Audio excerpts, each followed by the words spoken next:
ପିଠାପଣା ଚ୍ୟାନେଲ ଆଜିର ଏହି ଅଧ୍ୟାୟକୁ।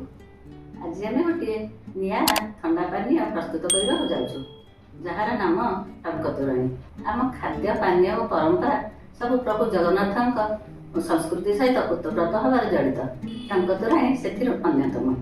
ଏହି ଟଙ୍କ ତୋରାଣୀ ପ୍ରଭୁଙ୍କୁ ଭୋଗ ଲଗାଇ ଭକ୍ତବୃନ୍ଦଙ୍କ ପାଇଁ ଆନନ୍ଦ ବଜାରରେ ପସରା ମେଲି ଦେଇଥାନ୍ତି ପଣ୍ଡା ଭାଇନା ମାନେ, ଯାହାକୁ ପାନ କରି ଭକ୍ତମାନେ ଆତ୍ମତୃପ୍ତି ଲାଭ କରନ୍ତି। ଆଜି ଆମେ ସେହି ଟଙ୍କ ତୋରାଣୀଟି ପ୍ରସ୍ତୁତ କରିବାର ଗୋଟିଏ ଛୋଟିଆ ପ୍ରୟାସଟିଏ କରିଛୁ। ଆସନ୍ତୁ ତାହେଲେ ଦେଖିନେବା ଏହାର ପ୍ରସ୍ତୁତ ପ୍ରଣାଳୀ।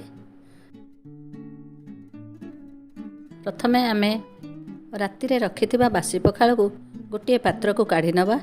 ତାହାକୁ ଭଲ ଭାବରେ ଚକଟି ମଣ୍ଡ ତିଆରି କରିଦେବା। ସେଥିରେ କିଛି ପାଣି ମିଶାଇବା।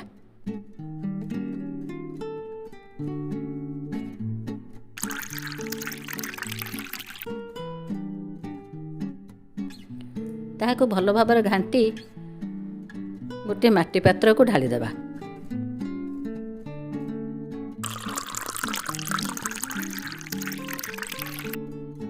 ସେଥିରେ ଆମେ ଗୋଟିଏ ଗିନା ଦହି ପକାଇବା। ଆମ୍ବକଷିଆ ଅଦାକୁ ଛୋଟ ଛୋଟ କାଟି ଛେଚି ସେଥିରେ ପକାଇବା। ସେଥିରେ କିଛି ଧନିଆ ପତ୍ରକୁ ଛୋଟ ଛୋଟ କାଟି ପକାଇଦେବା। ସେହିପରି ଭୃଷଙ୍ଗ ପତ୍ର 2 ଡେମ୍ଫ ଛିଣ୍ଡାଇ ପକାଇବା। 2ଟି ଲଙ୍କାକୁ ଲମ୍ବା ଚିରି ପକାଇବା। ଲେମ୍ବୁକୁ ଗୋଲ ଗୋଲ କାଟିକିରି ପକାଇଦେବା।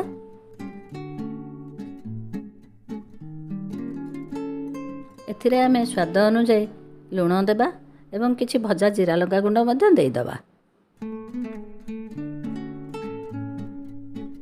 ଶେଷରେ ଆମେ ଦୁଲ୍ଲୁଭା ପତ୍ର ପକାଇ ପାଣି ଦେଇ ତୋରାଣୀଟିକୁ ଭଲ ଭାବରେ ଘାଣ୍ଟି ଦେବା। ବାସ୍ନାଯୁକ୍ତ କରିବାକୁ ତୋରାଣୀରେ ଆମେ ଦୁଲ୍ଲୁଭା ପତ୍ର ପକାଇଛୁ।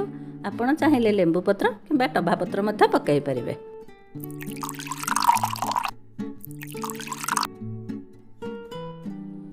ଏବେ ଆମର ଟଙ୍କ ତୋରାଣୀ ସମ୍ପୂର୍ଣ୍ଣ ପ୍ରସ୍ତୁତ ହୋଇଯାଇଛି। ଆପଣ ବି ଏହିପରି ଟଙ୍କ ତୋରାଣୀ ଘରେ ପ୍ରସ୍ତୁତ କରନ୍ତୁ। ଆପଣଙ୍କ ଅନୁଭବ ଆମକୁ କମେଣ୍ଟ ସେକ୍ସନରେ ଜଣାନ୍ତୁ। ଯଦି ଭଲ ଲାଗିଥାଏ ତାହେଲେ ଲାଇକ୍, ସେୟାର ଏବଂ ସବସ୍କ୍ରାଇବ୍ କରିବାକୁ ଆଦୌ ଭୁଲନ୍ତୁ ନାହିଁ। ରହୁଛି।